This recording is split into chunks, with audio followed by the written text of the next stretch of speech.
Hi, everyone. I am live today with Diana Byer and Cailtin Trainor to talk about documenting Diana's legacy and teaching artistry with DANCIO. I'm Nel Shelby. I'm the owner and executive producer at Nel Shelby Productions. Diana is the founder and now the artistic director emerita of New York Theater Ballet School.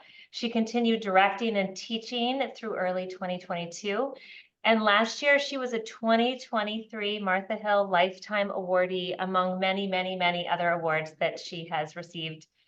And a little personal side note is she was my daughter Gracie's ballet teacher before COVID. And Gracie loves Diana very, very much and loved ballet because of Diana. So that's a fun little thing. And then Cailtin and I met a long time ago, I think in like 2016. Cailtin is the founder of DANCIO, an online subscription service for dance classes that was created to provide access to incredible stars and teaching artists from anywhere in the world. Working with, and then there's so much more about Cailtin. Cailtin has a dance company, is an incredible mover, incredible dancer, a teacher, and she can share a few more things that she does when I bring them on and introduce them. In fact, they're right there. But so Diana, Cailtin, and I worked in documenting Diana's teaching, and that was an absolute honor. We've been working with DANCIO, my team, for a while on and off, and I was really excited when Cailtin asked us to do this project. I really love Diana. So when she said that Diana was a part of it, I said, of course. And then, of course, when Cailtin said that it's going to be at Jacob's Pillow and we're going to film there at my dance home, I said, of course. So we filmed for 3 days in October. And sadly, we had a little COVID situation, which we can be transparent and honest about. And then we shifted one day. We didn't record for one day. And then we moved to Mark Morris Dance Studios that we just filmed at on Monday and had a great day filming the last 3 classes. So there you go. That was a very long intro, but these are wonderful people. And then I would just love to invite Diana and Cailtin to introduce themselves a little bit more before we get started with our questions. Please go ahead, Diana. Hi, everyone. I'm the founder and director emerita of New York Theater Ballet, and I'm still founder director of New York Theater Ballet School. And I'm the education director of the Dance Notation Bureau. And this project was so dear to my heart, bringing Margaret Kresk's legacy and teaching to everyone. Great, thank you. What about you, Cailtin? Hi, everybody. I'm Cailtin Trainor, and I'm a movement junkie of many stripes. As Nel said, I dance, choreograph, perform. I have a company, Trainor Dance. And in 2015, I had the idea that online dance classes should be available with world-class teachers, and started actually our first boutique collection with Nel Shelby Productions. And we've gone through so many phases and iterations and launched subscription services actually right before the pandemic in very early 2020, which was crazy. But now we're moving into a new phase where, DANCIO classes can be used as a tool for students and movers that don't have access to, for example, Diana Byer, or some of the other fabulous teachers we have on our platform. And for this project, this is a singular project in working with Diana, and I've been chasing her down almost as long as DANCIO has been around, and tried to keep on her to bring this project to life, because we have over 100 teachers on our platform. But in the case of Diana, I knew that her teaching legacy and that of Margaret Kresk is extraordinarily valuable, and really singular in the dance world, in the fact that it prepares dancers in such an extraordinarily effective and really beautifully detailed way.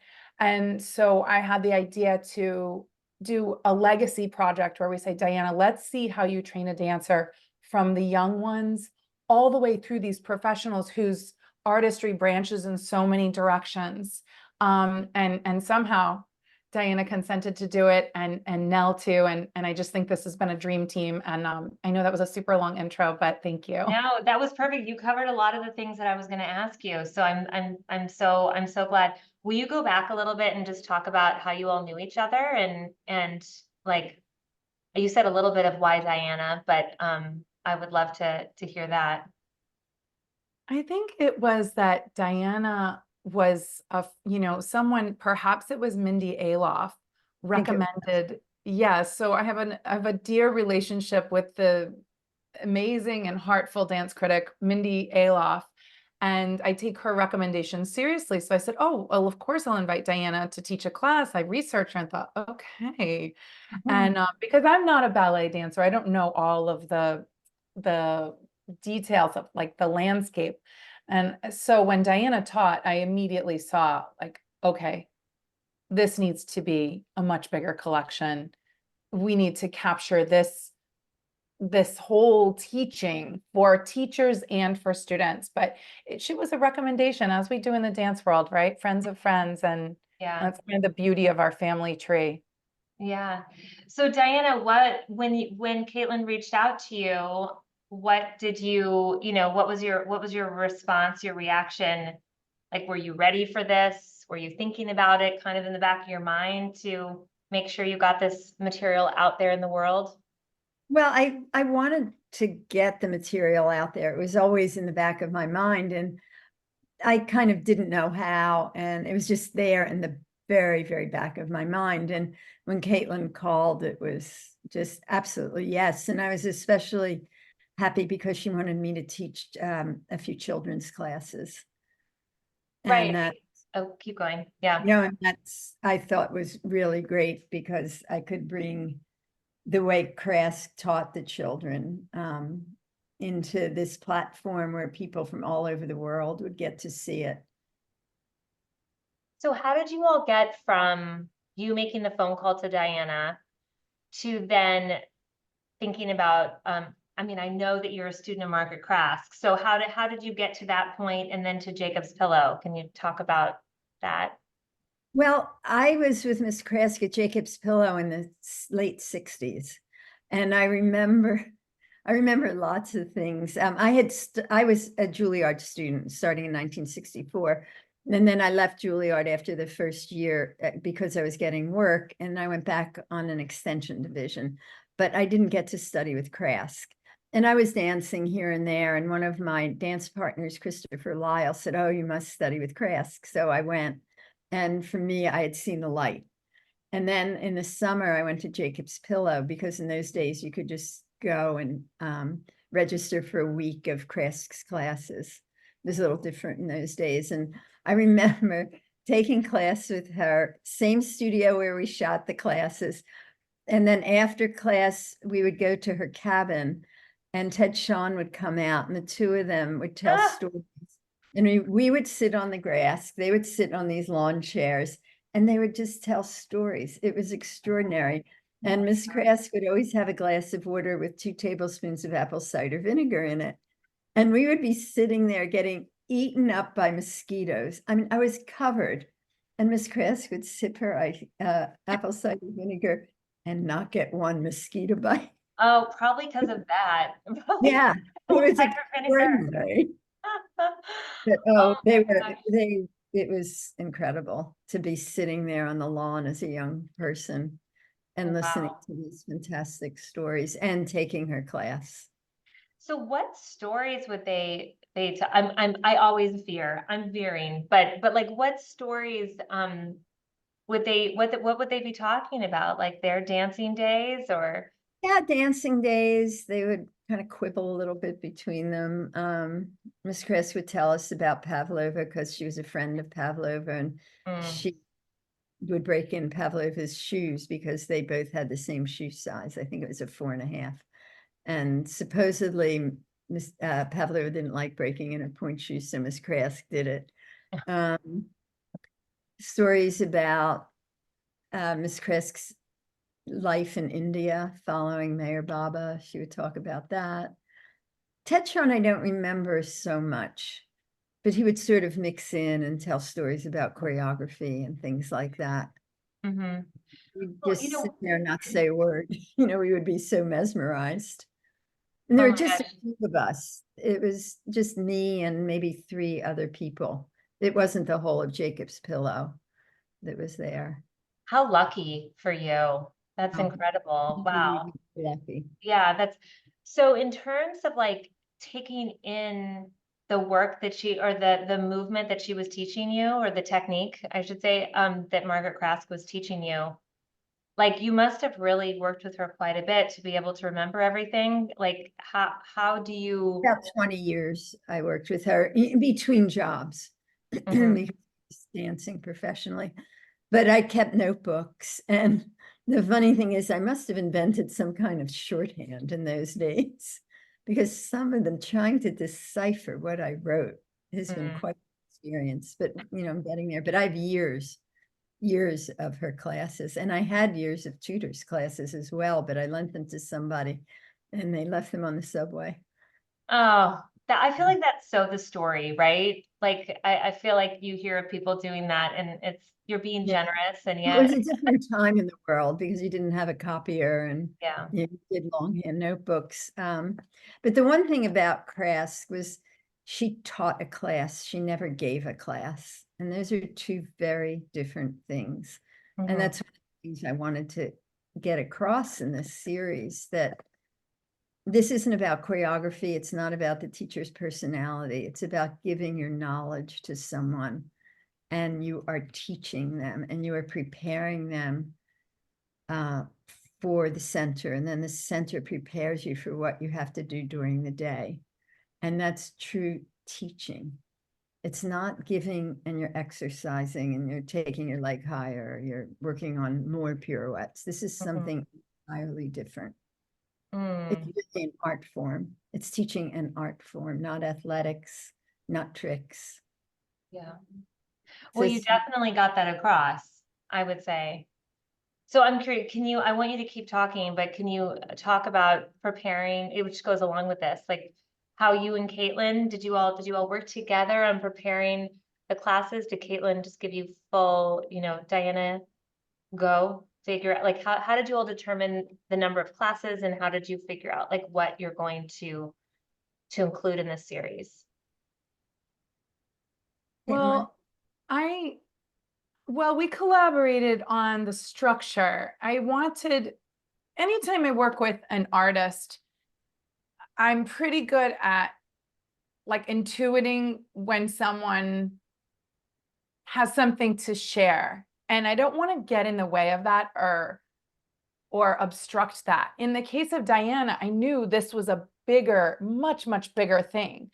And so my role was really to help support her in saying, how many classes, what levels, which facets of movement, what are we doing here? And to just really ask her questions and try to meet that with ways that it would be useful for students and teachers, and bringing this work to the future, to the next generation, to carry that art form through. Mhm. Um, all of that to say is Diana had control over every single bit of curriculum. And I was just there kind of saying like, okay, so who are we scheduling for this hour? How many classes? And what kind of shoes are they wearing? Mm. Mhm. Yeah, and that was so important to me, that I had freedom to teach what I needed to teach, or to show how to teach this immense vocabulary, which was, in 15 classes, you're only still just touching on it, because the Giacchetti syllabus, there's just so much, and so much that has been lost in training, Mhm. all wealth of vocabulary that you don't see much anymore. And so I Mhm. was trying to really get that across for everybody who watches. Mhm. Yeah, and hopefully takes. Yeah. Watches and takes. And yeah, there were some moves that I'd never like seen before. There was something through second, like a jump in second what was that, Diana? The At jumping Jacob's into the Pillow. arabesque, into an arabesque. Yes. Oh, yes, yes. That was beautiful. The thing that I loved was the back movements, like the use of the back. Yeah, Mm-hmm. because You know, ballet seems to have gotten more and more upright as the emphasis on how many turns you can do, what your feet look like, you know, and things like that, rather than on movement. And the whole body moves. And there's all these kind of rules of coordination where if your foot's behind, it's coming front, you have a little apomole. And if it's in front and it's closing back, you have a slight head movement. And they're kind of rules of coordination that I think are part of it, and that the upper back is used and you can bend forward and touch the floor and you can bend all the way back, and that's still ballet. Ballet is dancing. Mhm. You know, it's not just being upright and using legs and feet. And then, you know, when is the last time you saw glissade volley? You know, all this wealth of vocabulary that you want to live. Because I've never understood why a wealth of vocabulary is being old-fashioned and a limited vocabulary is current. It's a mystery to me. That's I always Yeah, wonder if, you know, these coordinations that you're talking about and this multidimensionality that, you know, arguably is disappearing from ballet, the spirals and the curves and there's a kind of rapture to that I wonder if it's just like part of the digital age of the sagittal, the frontal, yeah. and then the shape that's actually static. And you think, why did all those modern dancers study with Crass? All the Cunningham dancers, all the Limon dancers. There is a reason. Mm-hmm. Taught the whole body. Mm-hmm. Gosh, should- that's so true. Well, what for you was it, what did it feel like to be teaching these classes at Jacob's Pillow in the summer studio where Margaret Krask taught you? Oh, it was just fabulous, extraordinary. I mean, to be in that studio again and look at the old tree where she'd throw us out to practice was, it was just great. And it was a lot of pressure too, because I wanted to be faithful to the training that I had, because I believe in it 110%, that it's the way to train an artist dancing. Mm-hmm. Mm-hmm. Your dancers, like for some reason I noticed it even more on Monday when we were filming at Mark Morris Dance Group. But maybe it's it's probably because you did the professional classes on Monday, and so some of those some of the things that you taught were very challenging. And the way that they stayed on their leg and did that, I mean, I know you were giving them corrections still, and you wanted things to be better because that's who you are, right? As a teacher. But some of that was so challenging, and they were just there for it. Yeah. I love that pirouette. They were doing the double pirouette, and it was one pirouette upright and one pirouette with a full renversé of just the head and neck. And that's what I wanted to show, that pirouettes are so interesting. It's not that you perch up there and turn around 10 times and, oh, isn't that wonderful? But there's this wealth of movement that you can do in the body while you're doing a pirouette. Mm-hmm. It doesn't have to be upright all the time. Mm-hmm. Mm-hmm. That's Yeah, what well, I you was. definitely got that across. Yeah. Yeah. But it's just really, again, like emphasizing their technique. Like it just, I see a lot of dancers, and I know you do too, and I know you do too, Caitlin. It's really beautiful dancers that you brought on this project. Oh, thank you. It's nice. You know, I also think that, you know, we use this word technique and it's like, what does that even mean? I think there's a lot of weird associations when you use the word like a technical dancer. But I think that when it gets down to it, this form, what Diana's teaching works. Like it works. Like a technique is a tool to do something effectively. And I feel like when you see these dancers, their precision and their ability to do almost anything is, I don't see it around But in I the think dancers. it's because that this method teaches skill. It doesn't teach to talent, if that makes sense. Yeah. It's the dancer is learning skill. You're not just teaching to a talent. That makes a lot of sense. Technique is just the beginning. There's also how you use your eyes on stage, how you use gesture, how, you know, the technique is a beginning. It's what you do with it. It's Does how that you mean communicate with it. does that mean there's hope for me and my spatula feet? I know, Caitlin, are we gonna see you like once these are launched? Or maybe you already have, I could picture you already being in your living room, like taking Diana's classes. Yeah. Oh my gosh, I'm humbled. I am truly humbled. I think I'm ready for like the 8-year-old classes. So before I know I said that we'd be 30 minutes, but I'm always longer. I should never say that. But Caitlin, can you talk about how you filmed so many classes now? You know, we started, you know, I remember our beginnings of like dragging, I don't know, whatever we were dragging into Ballet Hispanico to figure out how to film our very first class together. And having a lot of conversations about that. And now you've filmed, what did you say, over 125. 125 classes. So what have you learned along the way, and what did you want to make sure that was captured when we were filming Diana's class? Like what have you learned? Like what are some things you've learned as you've been filming classes?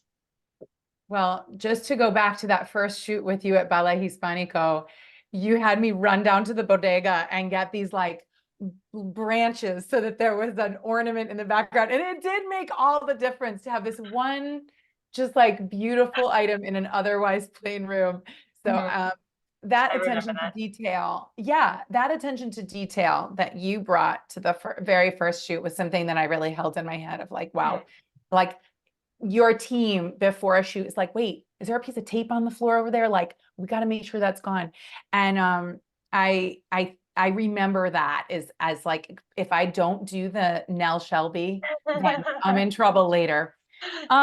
I mean, aside from maybe the obvious that light transforms the visual, and I always want the visual to be beautiful because it's aspirational for the user. And I feel like the artist who's teaching deserves to have like a beautiful rendering of this artistry that they're practicing.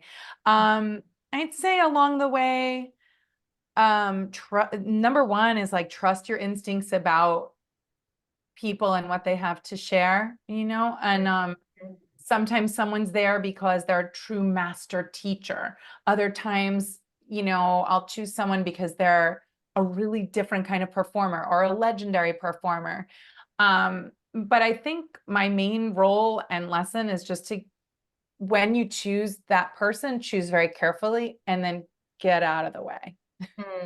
Let them do what they came to do, which is that's their thing, that their life work, that's their artistry, like get out of the way. Yeah. Did you feel that, Diana? Not to put you on the spot, Caitlin or Diana. Absolutely. Yeah. I trusted Caitlin, and I think Caitlin trusted me. So it was a good working relationship. 10,000%. I love that too. And I do, even just coming from the side of video production, you know, just for those that don't know, we filmed with 2 cameras, which when you take Diana's classes, you'll see we filmed with 2 cameras. And then this one, I guess we live switched. Yeah, no, this was a new thing that we live switched the 2 cameras, and we just made minimal changes in post-production. And I remember you sitting next to me at Jacob's Pillow, and I was like, does this look good? Are you okay? Are you okay? And then you were like, okay, I'm good. I'm going to just let you do your thing. You know, I trust you. So there is a lot to say for that as an artist, you know, whether you're the dance teacher or the, you know, director or whatever it is. Yeah, that trust goes a long way. But before we get off, I feel like, Diana, I have to ask you about your stamina, and you have to tell everyone the tricks, because I'm not gonna, unless you want to tell everybody your age but Quite time telling people. yeah, because you said, okay, you can tell everybody. 78 in August. Yeah, so see, and the stamina, like I felt like I was keeping up with you. Like you're like, I'm ready to go again. I'm ready for the next class. I'm ready to start. So we just want to know your secret. I think the secret is that I love what I do. And I just want to do it more, and you know, while I can, because You know, when I was 77, when I turned 77, I thought, oh, that's not very old. And then I thought, wait a minute, in 2 years, 3 years, I'm going to be 80. Mm, I feel like I haven't grown up yet. And I love what mm, I do. And I just want to do it more and more. And yeah, I mean, it's just, I want to be in the mix. mm. I think Yeah, that gives you energy, that you just yeah, want to be in the mix. yeah. Well, I had a lot of energy that week filming at Jacob's Pillow. I felt like it was so much fun. It was fabulous. Yeah, I'll never forget it. Yeah. And Well, It and then definitely, yeah, go ahead. sorry, it just, Oh, it please. felt almost spiritual to me Mhm. to be Mhm. there with you all and the dancers and the people at the pillow in the studio that you studied in. It felt very special to like take this channel and bring it in a new vein to the future and to the now, to wider audiences. Like I felt like it was just actually an extraordinary experience to be there. And when Norton found the films of Crask teaching at the Pillow in the Mm. 50s, and we got to see those. Oh, it was Yeah, fantastic. that was amazing. Just like that's what's so, I've been at the Pillow, as you all know, for so long, I think I'm going on like my 22nd year this year, but that those connecting the dots of the history, like I think is I love that you all did that. You could have easily just taught at a studio here in New York City and mentioned Margaret Krask, but I loved that you all connected it right back where she was. Yeah, that was beautiful.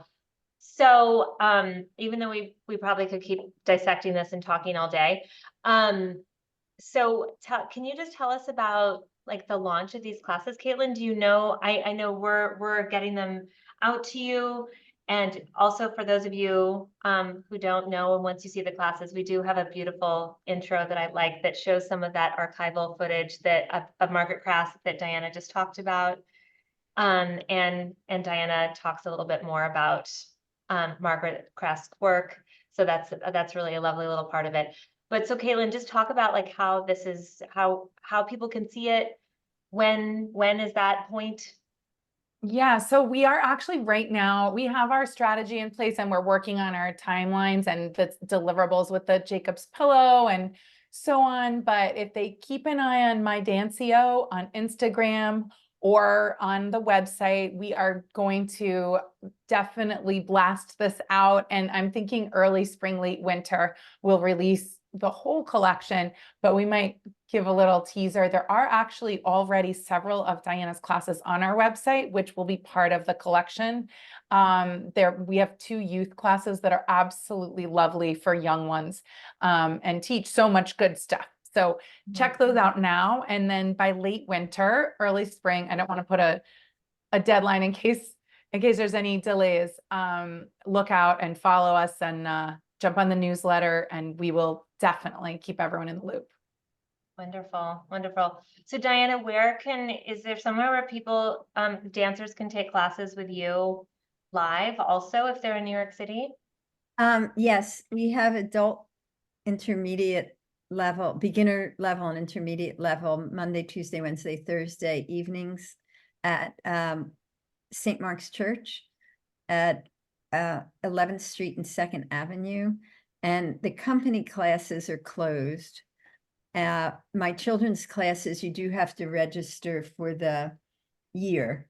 Mhm. And we do children starting pre-ballet at 4 years old, and we go up to young artist division, which is very advanced children that are looking for a career. And also, I have to say, I'm looking for guesting work. I want to get this work out there.